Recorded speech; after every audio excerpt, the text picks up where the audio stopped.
All right, looks like we're live. Okay, just give everyone a couple minutes to join in. You can see for anybody who's here, we do have, we're doing texturizing today. I'm so excited. I love texturizing. It's my favorite part of the haircut because it really brings it all together. You know, you do that base shape in the, like when it's wet, then you just bring it back, and make it all perfect with your texturizing finishing work. So let's give people, oh, we got some people on. Thank you everyone for coming. Let me know where you are. Like, tell me where you're from, where you're viewing in from. I'm so excited to talk with everyone today. This is actually my first time doing a live where I don't have someone filming me. Like, I'm doing it myself. So this is really exciting. So I get to like see your comments and not just have someone telling me what you guys are saying. So I'm really excited to do this. Yeah. So instead of the salon today, we're hanging out at my house, you know, gone my nice wall. I just painted it for this video because I was like, we have to have a good background. Awesome. Okay, so again, we're going to be going over texturizing. So this is going to be like your finishing work, how to bring a haircut fully together. I like to do a lot of my base cutting wet, where I get like that just basic shape in, and then I do all the finishing dry. So that's what we're going to go over today. I have a couple different mannequins to work on, and what I did is I did cut the base on all these mannequins. So I have a very basic blunt bob with me right now. You can see her parts really not wanting to work with me, but that's okay. We'll make it work by the end. But just a basic blunt bob. I did cut the sides a little different. We'll talk about that. And then I have like a base shag sort of look, long layer shag. You can kind of turn it into multiple things. And then we're going to talk about texturizing like frontal bang area on some curtain bangs. So again, let me know when you guys where you're viewing in from. Really excited to hang out with you guys today. Okay, so like I said, we have our nice little mannequin here. She is our bob. So I'm going to be using a couple different tools on her today. First, I'm going to be using my Joelle texturizing shears. They have a lot of teeth, and I like that because they don't take out as much as something with less teeth. So I really like these because you get a nice finer texture. And then I haven't decided which of my two shears I want. I kind of decide what tools I want on the go and as I work with the hair. So I have two possible shears I'm going to be using from. I have my regular Joelle shears, and they're, I believe, a 4-inch blade. And then I have my 6-inch, Sam Via Artistic Series shear. So they're both awesome for different reasons. This one, the smaller 4-inch blade, gets me a little bit closer and I can get a little more in detail with it, where this one is better for more where I'm trying to go fast, take out a lot, but also it's sharper and it's a little bit nicer for my hand, which is why I like this shear, where this one has the like straight circles. So we'll just see what I decide as I do it. So to do this bob, I'm going to do two things to it. We're going to be texturizing the bottom to really get rid of this heavy bluntness. I'm going to pick her up and show you. So down here, we kind of have that shelving going on. And the reason we get this is because our head is round, right? So you can see the different lines in the bottom down here, which we don't want to see. And each line is where the head changes shape. So that's why we get these lines, because it's where we have the occipital, the crown, and the nape, right? So how do we get rid of them? So you cut your base in, right? But you still have them. And you did it amazing, perfect crisp nape, but we have those lines that we really need to get rid of. So what I'm going to do in the back is I'm going to have her turn her head and look down for me.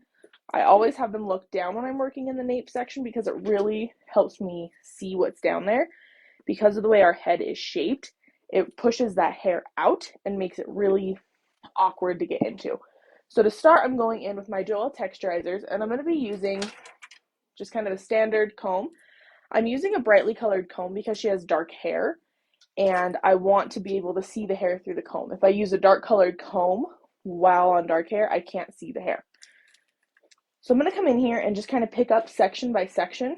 So I pick it up with my shear first, and then I'm going through with my comb, and I'm just kind of making the hair dance. You know, make it move for me. I want to see the movement in the hair. And I'm using the wide teeth side so I have little minimal tension, excuse me. Now I'm going to come in. I'm not going to go in straight and cut like this where I'm dead on. I'm going to point cut in at a 45-degree angle. So I'm taking a good amount by doing the 45 because the 90 doesn't take as much. So if I do a 45, I'm taking more, but I'm not leaving that harsh line. So when like it's down, you can see it. Because when you go in with your texturizers and just hit it straight on, you can see that line. So I'm going to come in and just point cut at a 45-degree angle. And when I'm point cutting, I'm doing it as I pull out. So I'm pulling the hair longer towards me, which will also help direct the hair just slightly under. So whenever you texturize, you really want to make sure you're giving the hair direction. That's important. If you're just going in and hacking at the hair, you're going to get places that flip everywhere. And we don't want that. We want to give the hair direction to curve under. So I'm going to be pulling it towards me. So in slow-mo, I'm going up in, pulling, and then out. So it's one motion as I pull out. And then I'm going to show you first. There we go. So see how this side now is laying so much softer than over here? That's what we're going for. We're just not going to do layering. We're just taking out those lines so the hair lays together. Yeah. Hey, Michael. I see him on there talking to us through Lonza. So we want it to lay just nicely together. We don't really want to see those lines. The way I like to describe it to a lot of my new people at the salon when I'm teaching is the hair likes to lay like this, like your fingers are the hair strands. And we don't want it to lay on top of each other. You want it to lay together. So by taking out the bulk, we make it lay together, which is what we're going for. So I'm going to continue around the other side of the back, and then I'll show you what I want to do on the front. So we have, if you can see, give me a thumbs up if you can see well, so I make sure everyone's able to see, what I'm doing. So again, I'm going to pick up with my shear first, then I'm going to go with my wide tooth comb and just make the hair dance through it. I want to be able to see the movement of the hair so I can make sure I'm texturizing accordingly. Point cutting in at a 45-degree angle, and I'm clamping as I pull outwards. And again, that's just to make it so the hair kind of curves under instead of sticking outwards. So I'm directing the hair to lay more smooth. I'm going to go a little bit lower. I'm not going to pull my hair up as far because I want to get this hair at the nape a little more. So I'm just going to go right there. Again, point cutting in at a 45-degree angle. Awesome. And that just lays so much smoother. And then it also makes it so you can brush through faster or easier. Have you ever had it when you're brushing someone's hair and it like catches on the end? That's just because there's too much hair in there. Doing this technique will give you a soft look and give you that movement, but also just let you brush through the hair without catching. Okay, let's get her head turned upright. Okay, and if you guys have any questions at all, feel free to drop them in the comments. I can see the screen right now, so I will gladly answer any questions that are coming through. Okay, so now let's talk about the side of her hair. Let's get her off. This is a new mannequin stand, so it's kind of stiff on there, so it's hard to get her off. Okay, so the sides of her hair, kind of facing the same issue where we do have the like heavier ends. So I want to do the same technique, but I also want to go up a little bit higher to give her a little bit texture through here so she has more movement. Because we are seeing the sleek bob, but we're also seeing a lot of texture coming in. A lot of the photos where they have the really undone texture and it's kind of messy looking. That's what I want to give her without giving her necessarily any layers. So let's go ahead and do the side really quick with the technique we were just doing on the back, where I'm going to pick up the hair with my shear first, make it dance through the wide teeth comb, and then I'm going to point cut at a 45-degree with my texturizers to pull out too much of the thickness on the ends. And I'm using the comb as kind of like a stopping point, so I only go up to the comb so I don't go too high in. I just want to take out enough to loosen up the ends. I'm also looking at it and seeing where a spot looks thicker. So I can see through the sides, but the middle right here, I can't see through. So I'm going to point cut through that middle to get it a little softer. So it's all about visuals with it as well as technique. Getting movement and texture in the hair is really visual because you got to look at it and see how the texture looks and know what kind of texture you're wanting for that cut. Okay, so for her sides of her hair, I'm going to be going in with my Sam Via shears, the Artistic Series 6-inch. And the reason for that is I'm going to be doing a technique that requires a lot of C movement, and it's easier on my hand with the way these are shaped, and the longer blade gets me more hair coming out. So we're going to go in, and I'm going to part off above her parietal, because I don't want to cut into the top, because I don't want it to look like she has layers. So I'm just going to put the parietal on the other side, so I'm not cutting into that to really preserve the the look of the bluntness on the top. So what I'm going to do is I'm going to pick up right under the parietal. It's about a 2-inch long section for her head. Everyone's hair will be different. I'm leaving about a 1/2 inch above the ear. That way, again, we're preserving the look of bluntness through the bottom and the top where she sees it, but that interior is what's going to give it the movement we're looking for. So I'm going to come in and I'm going to hold my hand about 1.5 inches away from the head because I don't want to go too deep. I just want it to be about 1.5 inches, maybe 2 inches away from her scalp because I don't want any flyaways up through the top. So I'm holding it. What I'm going to do is you can see how heavy that is. It's just falling. Let's see if I can angle this a little better for you. That might be a little better. Okay. So it's really heavy. I'm going to come in and I'm going to use the apex of my shears. So that's the point where the blades meet. And that's typically the sharpest point because we're not using that as often. And it's just going to be a C motion going out. So your shortest part is where you're starting, flipping outwards. And this is going to do two things. It's going to take a lot of the bulk out, but the C shape is also going to curve it under. So it's also going to make it so it doesn't flip out on her super weird. So if you look, I can see breaking points through there where I've done it. And I like that. That's what I want to see. There's one spot right here in the middle that I want to do because it was too heavy. So now that's really nice. It's still dense. I didn't affect the integrity of her density. I just broke it up a little. Do one more section, then I'll show you what the side's looking like so you can really see how that's working. So again, I'm holding about 1.5 inches to 2 inches from the scalp using my C curve, C method, and this is going to curve the hair under to help give the hair direction while also taking out bulk so she doesn't feel too heavy without giving her any layers. So let's show you guys what she's looking like. So see how much more body she has right through there and just movement? She just has movement through there. It can move, but it's so subtle. So it's going to maintain that really dense bob that we're going for, but making it so it's not just so lifeless. Just give it a little bit of movement. I'm going to clip her part right here out of the way because it's not wanting to really be apart, but we're going to do something with that in a minute. So you can see we have that nice dense bob, but she just has so much movement. When she curls it, she's going to get the body out of it. And that's what we're going for. Just kind of that nice natural movement. Or on this side, take this clip out here, we're not really getting as much as that movement. It's a lot heavier and denser. So it's a really small thing we can do in our bobs to just help them have some flow to it. So now that we've done that with our bob, I want to show you the front. Since I've been talking about it this whole time, what we're going to do with the front. I'm really excited to show you this technique.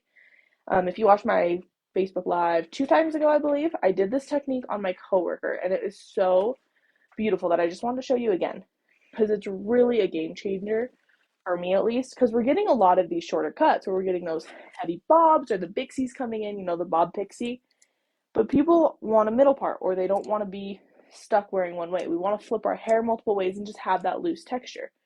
So this is a way for us to achieve that really easily. I'm just going to set my shears down for just a second. So I'm going to part her out, corner of the eyebrow up, and it's going to make a triangle. So I want it to fall, the point of the triangle, the high point of the triangle, to be where her head curve changes. So if we hold the comb right here where that comb lifts off, that's where I want the high point of the triangle to be. So let me tilt her down to kind of show you what we're looking like. Where did this go? There we go. So we're going to do, again, a triangle section from corner of the eyebrows to high point of the head. So what that's going to look like is I'm going to go from the corner of the eyebrow up.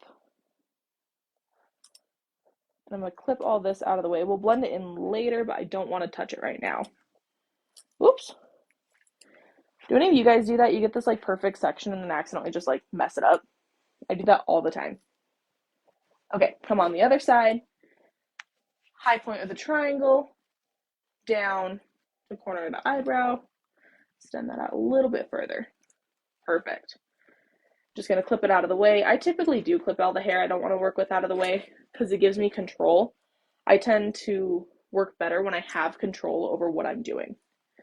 Just going to check my sectioning. Yep, perfect.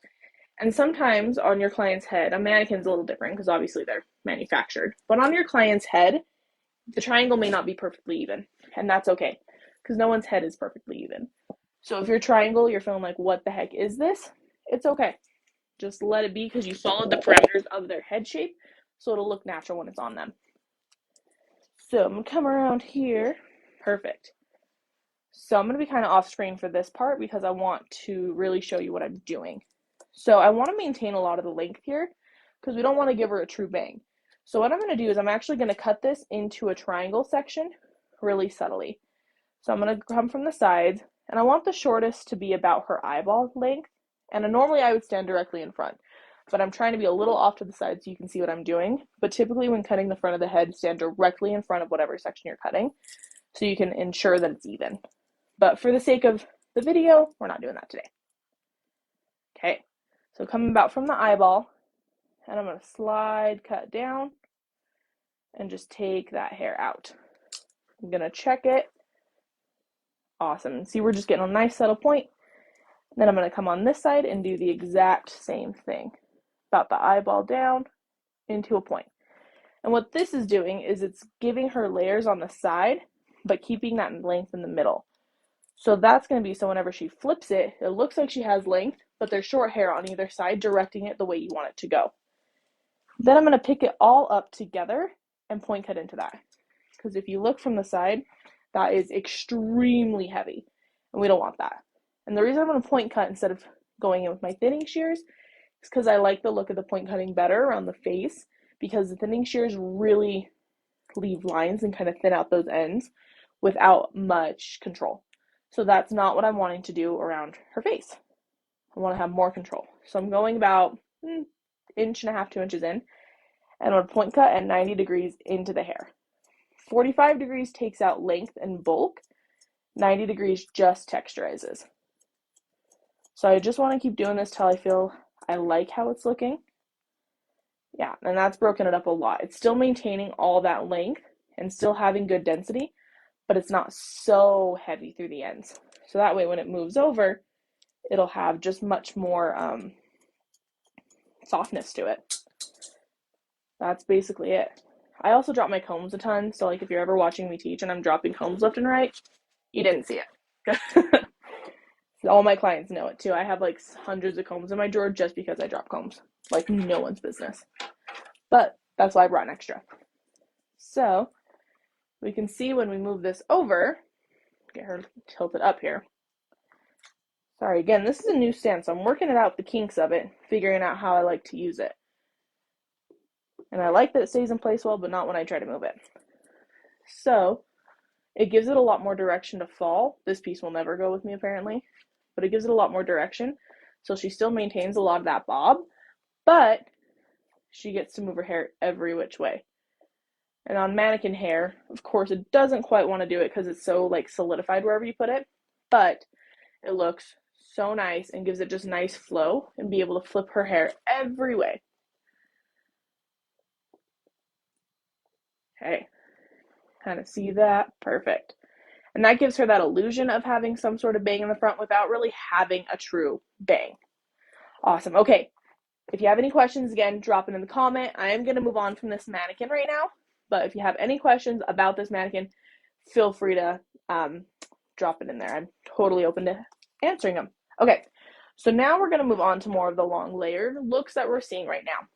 So we're going to be working on more of like that shaggy long layer. I already cut her perimeter and did a very base layering on her.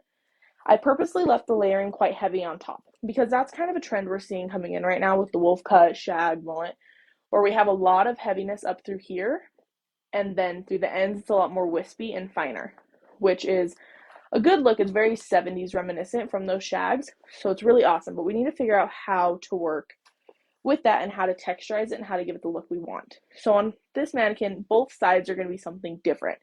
On the right side, we're going to do more of a true shag texturizing, and then on the left side, we're going to do it as if she wanted like a shag reminiscent, but still like a normal, not normal, but softer, longer layers without feeling too out there.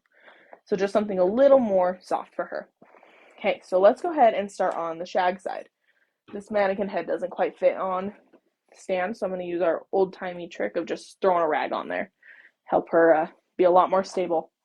Perfect. And then I didn't do anything in the front of her hair, so this entire front section is untouched. So it's not going to blend into the layers yet.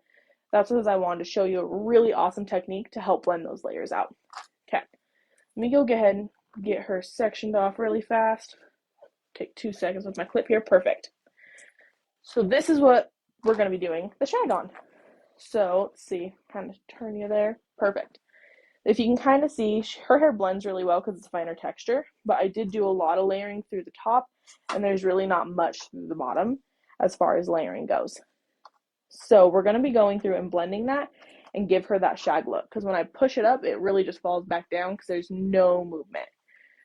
So my first technique I'm going to want to go in and do is I'm going to take a triangle section. I'm going to go from the back, like the high point of her crown, and the middle of her side. So put my comb down, the middle of her side right here, and then the crown. I'm going to make a triangle with the point being over the conversion point of her head. So see how we have that nice triangle, and the point is over the conversion point, but it's also mimicking this hairline, because this hairline drops, so we want to make sure we don't touch any of that hair. So by doing a diagonal back triangle, we're avoiding that section, okay? But we're conjoining the back and the side. So right now, I'm going to do a technique where I'm going to hold the hair really close to the scalp. And it's similar to the one we did on the shag, but a little bit different because I want this hair to be flipping out everywhere. So I'm going to again take my Sambia shears, and I'm going to come in, and I'm actually going to chip in. I'm kind of angle it for you guys. I'm going to chip in like that and slide cut down. But I'm not doing my C curve because I want this hair to have more flip to it. I want it to have more movement. And I don't want it to curve under. I just want it to be looser. So we got a little bit more movement coming in through that. And you can go as heavy or as light as you want. But see, we're already getting more of that texture. I'm going to pick up the front part of that section because I felt it was a little thick. So I'm going to do it again on the front part. And this is why I have my nails long, so I can comb out the hair and section it for me. It's very nice. Again, pulling it forward, and I'm just going to texturize through that.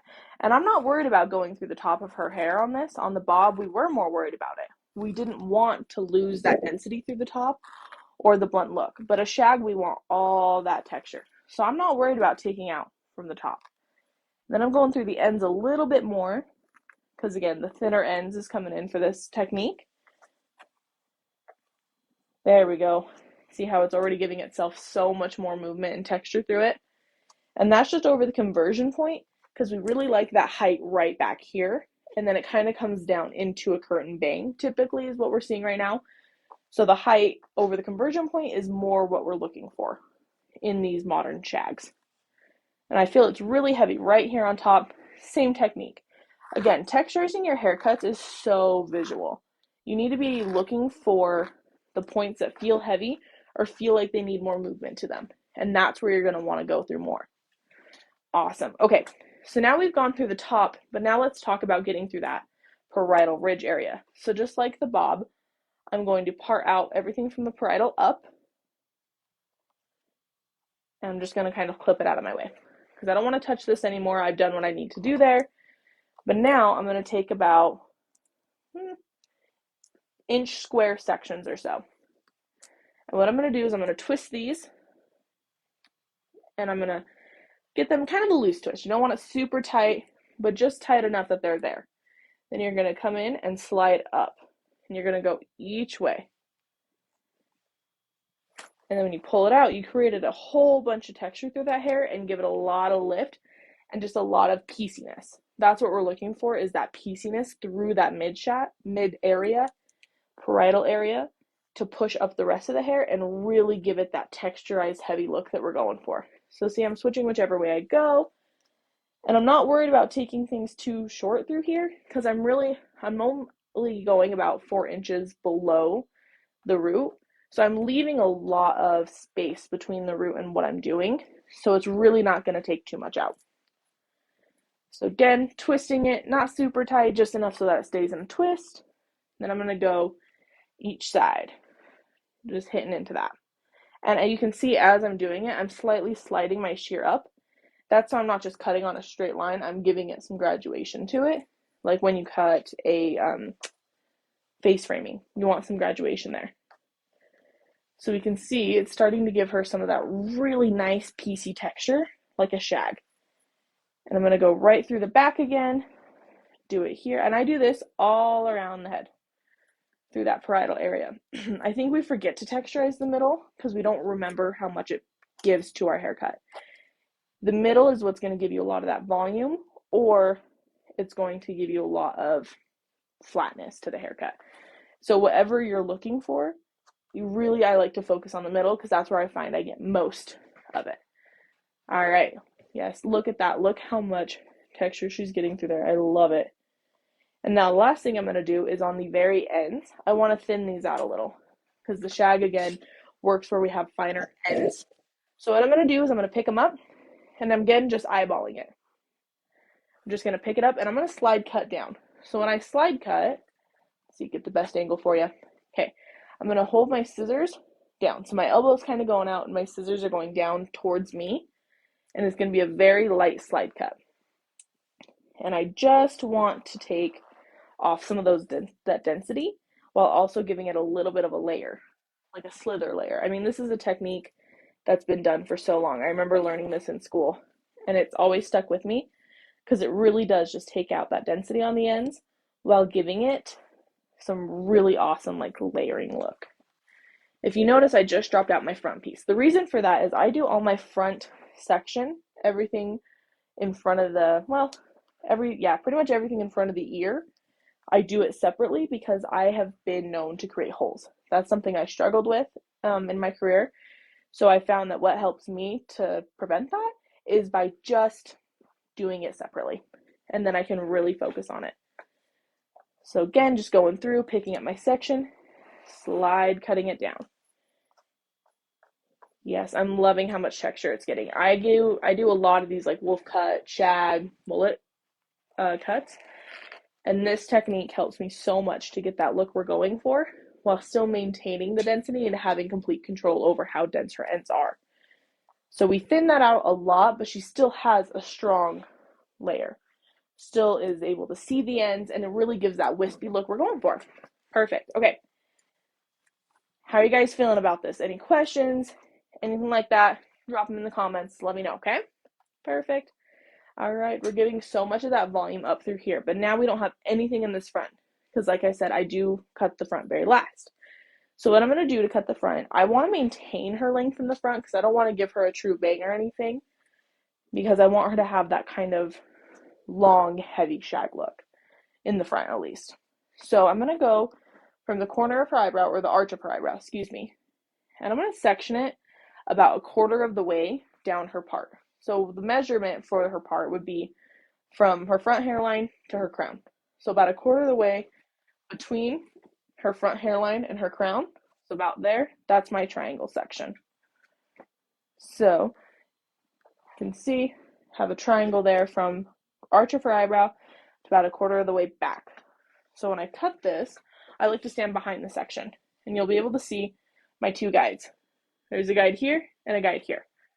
So I'm going to connect it back and point cut into that to connect it at a diagonal forward, bringing it together.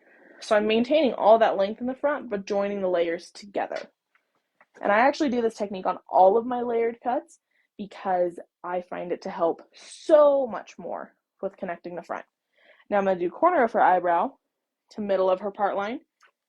So I'm just taking a slightly bigger triangle. And the reason I use like the middle of the part line, corner of the eyebrow, is because it helps me measure her head based on her face shape and her head shape.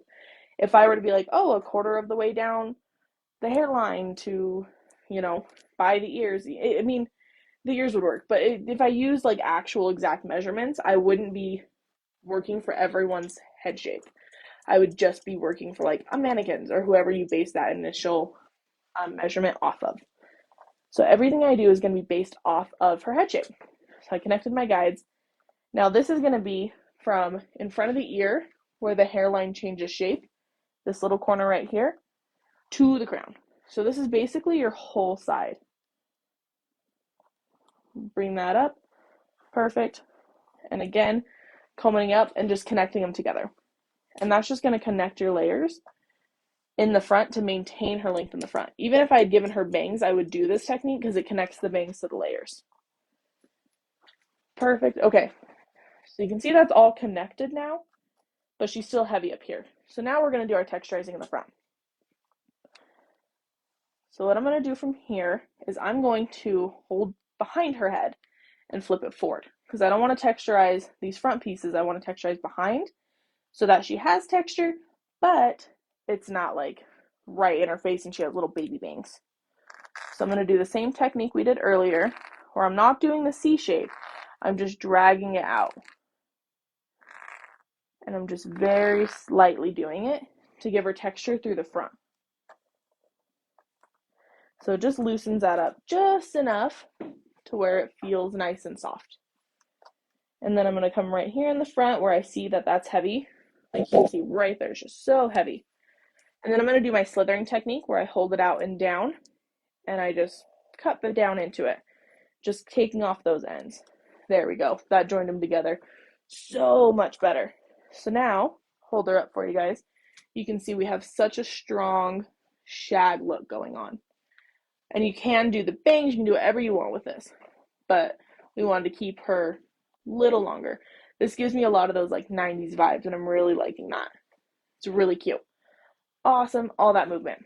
Love it. Okay, so let's go ahead and do the other side where we're going to keep the layers long and more subtle, where we're not having such harsh of texture, but we're blending it through. Because again, if for any of those who missed it, I did do a base cut on all these mannequins. So I went through and just kind of did really quick layers, didn't texturize anything, blunt cut everything, just so we can see how to texturize and give it the shape and the movement we want for the cut.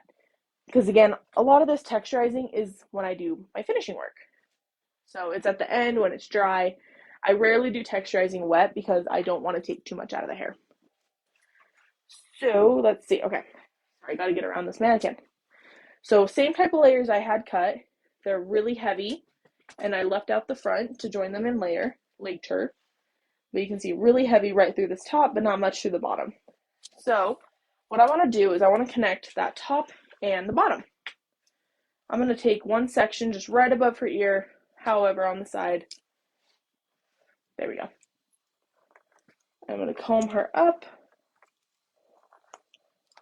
And I'm just going to look because I want to analyze how my layer is looking. You can see we have that big old corner. So everyone knows this, just going to point out, cut out that corner. And now what I'm going to do is my side feels really heavy still. So to get rid of that heaviness, I'm going to over direct my layer across the head. So I'm going to pick it up and I'm going to over direct it straight across. Bring her over a little, there we go. Straight across. And there we can see that big corner right there. I'm going to point cut that out. And what this does is it takes that shelf that she was getting and it's going to take it off based on her head shape. So the reason I'm directing it over like that is because if I pull it over 180 degrees, so it's laying straight across her head, it's going to lay back down much softer because you're pulling the hair on her head shape. So I'm going to do it with the same section, and you pull the hair directly across from where it lays. So I'm working in kind of the round of her head now. So I'm going to pull it straight across from the round and just take off that top corner. And I point cut it too because I don't want to make it too blunt. Just want it nice and soft. Okay. So we're doing the front. And again, I'm dropping out like the first 1.5 inches of hair on the hairline because I don't want to layer that. I want to blend it in later. Okay. All right. And I usually actually comb through the hair with my fingers first because it kind of gets out those big knots, so I'm not like yanking on her hair with the comb. So it's just for comfort of my client typically. All right. Over directing straight across, and see how I'm keeping it nice and straight. My fingers are parallel to the floor, and I'm going to take off all this corner right there. And now, when we look back at her on the side, it's much softer and we don't have that super heavy weight. It blends down way better.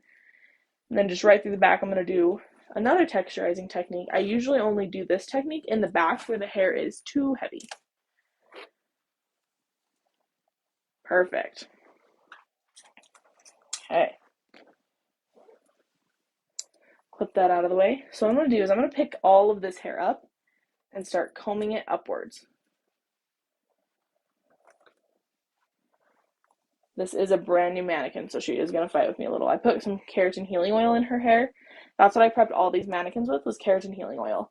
The reason I didn't use more product is because I wanted you guys to see the texture of the natural hair. So I just used the keratin healing oil to really go ahead and soften that up. So she didn't get static, so I could brush through it a little easier, but it didn't really, change her hair so much. When I style, of course, that'll be a different story.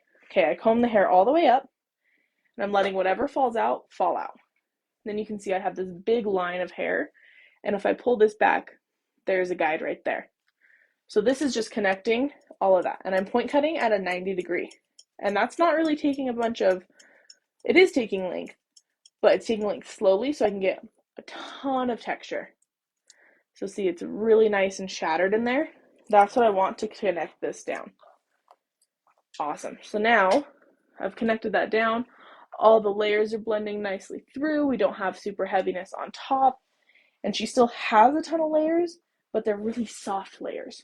They're not going to give her, the harsh shag look, the texture, the heaviness that we see. This is just the really soft. She wanted some layers. It's going to curl great, give her a nice beachy wave, but it's not dramatic. It's just nice and easy. Okay. So now, again, I just connect the front usually in that triangle technique I showed a minute ago.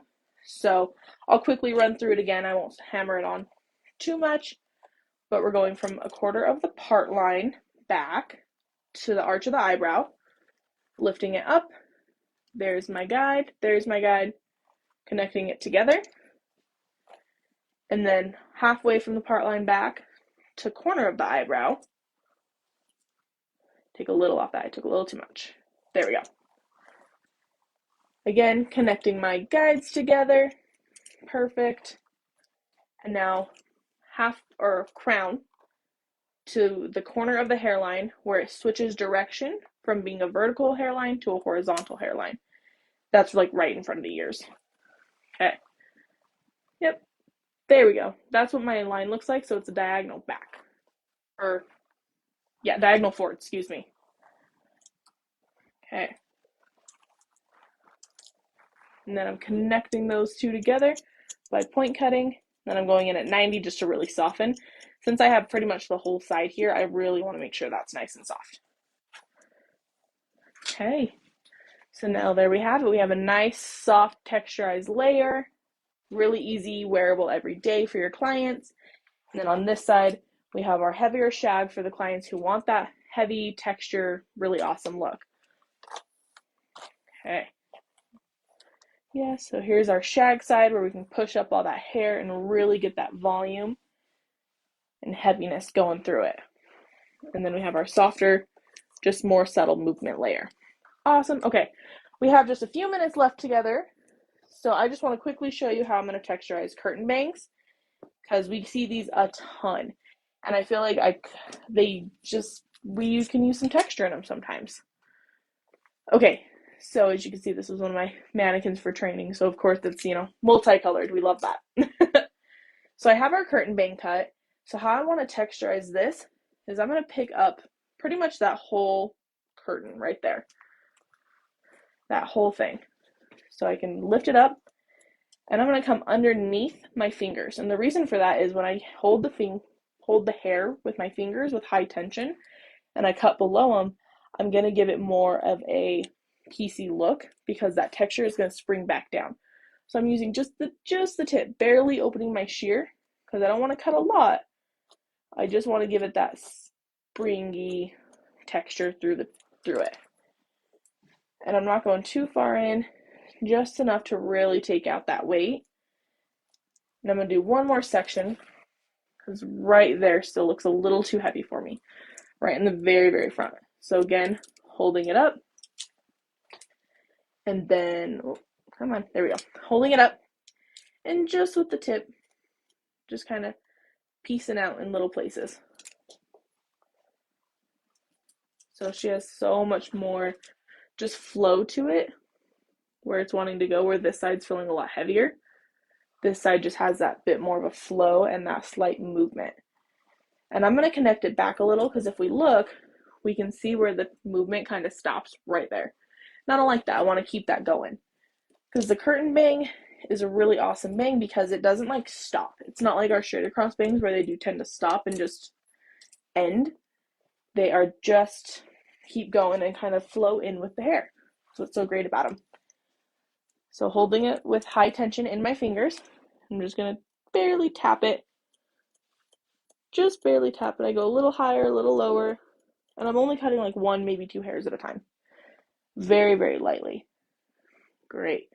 There we go. Much more flow going back into the hair, conjoining with the rest of the layers that she has. So I did do the texturizing through the rest of these layers.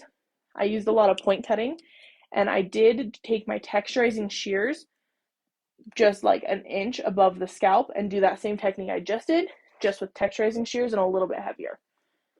Oh, there we go. A little bit heavier to give it a little more movement.